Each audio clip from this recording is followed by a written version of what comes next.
Olá pessoal, nesse vídeo eu vou mostrar para vocês como criar um formulário de consulta mestre detalhe.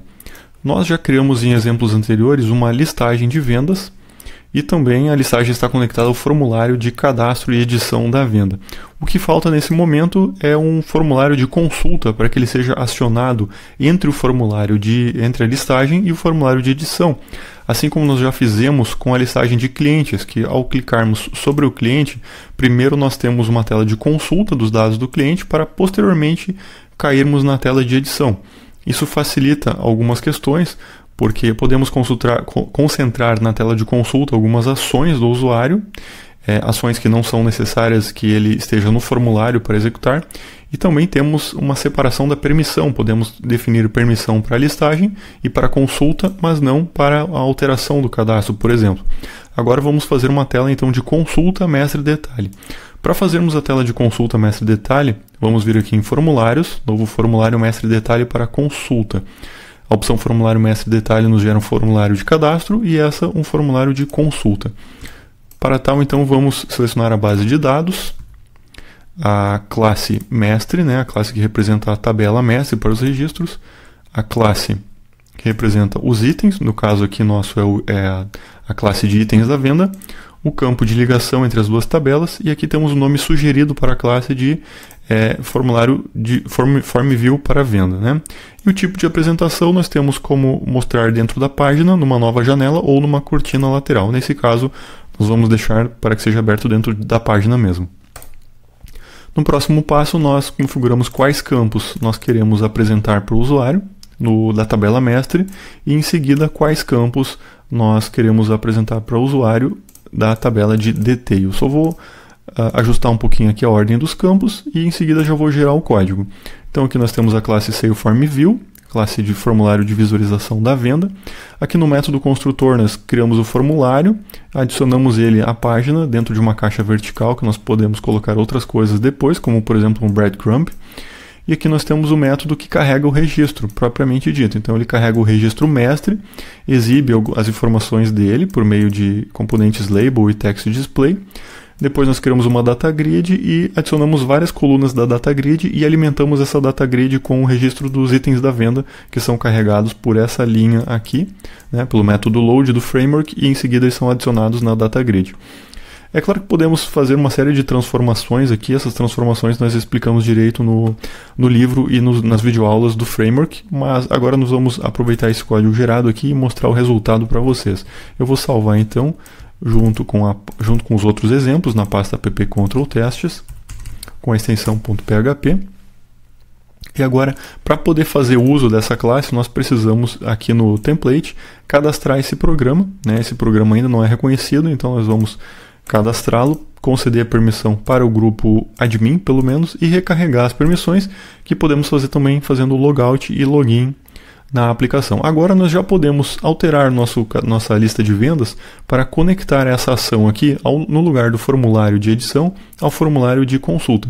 Então nós vamos pegar aqui a listagem de vendas, que é um programa que nós já tínhamos feito, e nós vamos localizar aqui dentro por SaleForm, que é o nome do cadastro, e nós temos aqui a primeira ocorrência dele, que é a ação de novo, que vai permanecer a mesma, afinal de contas é quando o usuário quer cadastrar uma nova venda. E aqui nós temos uma segunda ocorrência que é justamente a ação de editar, que agora nós vamos conectar com o SaleFormView. E no lugar de usarmos o ícone de lápis, nós vamos usar o ícone Search, que é um ícone de lupa. E no lugar da palavra editar, nós vamos usar a palavra consulta. Salvamos e recarregamos aqui a página. Nós temos agora o ícone de consulta, o ícone da busca, da biblioteca de ícones. Assim que nós clicamos, então, nós somos redirecionados à tela de consulta da venda, assim como nós queríamos. Então, já está funcionando. Nós temos aqui as informações da venda. Agora nós precisamos melhorar um pouco essa tela da venda para que não exiba o código do cliente, e sim exiba o nome do cliente, não exiba o código do produto, mas também não exiba somente o código do produto, mas também o seu nome e formate monetariamente as colunas e faça um total. Então nós vamos aqui na SaleFormView, que é a classe que nós geramos atualmente, e nós vamos aqui no lugar de exibir o Customer ID, nós vamos exibir Customer Name. Por quê? O objeto venda, que é o master aqui, o objeto venda, ele tem um método getCustomer. E a partir desse retorno nós podemos pegar o atributo name. Então nós recarregamos a tela aqui, já temos o nome do cliente apropriadamente. Agora, além do código do produto, eu quero mostrar também o nome do produto. Então eu vou aqui onde temos as colunas da data grid e vou duplicar a linha onde temos o Product ID. E no lugar do Product ID eu vou localizar Product Name. E vou chamar essa coluna de produto. Aliás, Product Description. Ok? Vamos salvar e vamos recarregar esse formulário então de consulta, e aqui temos o nome do produto. Por que essa sintaxe, essa notação funcionou?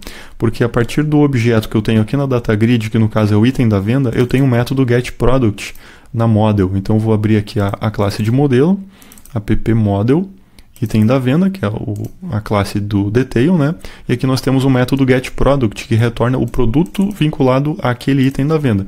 Então basta eu utilizar essa notação Product Description, que ele já pega o atributo relacionado, que no caso é o nome do produto, Então agora o próximo passo é formatarmos monetariamente algumas colunas, que são a coluna do preço, que eu vou dar um nome aqui para ela, e a coluna do total, que eu vou dar um nome aqui para ela também, de qual total. Ok?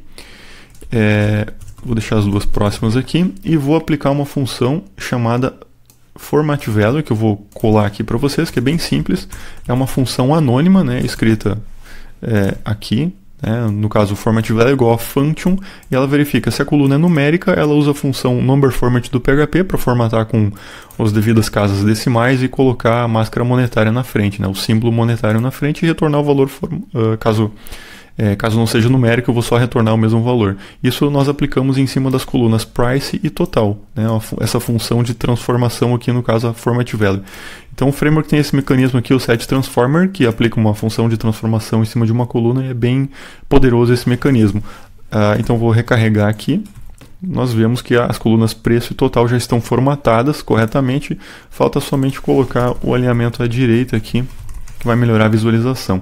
Além disso, eu posso colocar um totalizador na coluna total, outro mecanismo bem interessante do framework, que é o setTotalFunction. Eu passo uma função anônima que soma os valores da coluna. Com isso, vou dar um recarregar aqui, eu tenho o totalizador daquela coluna também no formulário de consulta. Por fim, nós vamos adicionar o botão de editar aqui no canto para direcionar o usuário para o formulário de edição. Para tal, basta descomentarmos essa linha aqui no método construtor, que adiciona uma ação, uma header action, uma ação no cabeçalho do formulário com o label editar, para a ação sailForm onEdit, passando a chave do registro que está presente na URL. Então nós vamos recarregar aqui, temos o método de editar e aí caímos no formulário. Então temos aqui a data grid de vendas conectada com a ação de consulta, que chama o formulário de consulta, que além de exibir os dados do mestre, exibe também os dados do detail, está conectada apropriadamente ao formulário de edição, caso o usuário tenha, obviamente, permissão de acesso ao mesmo.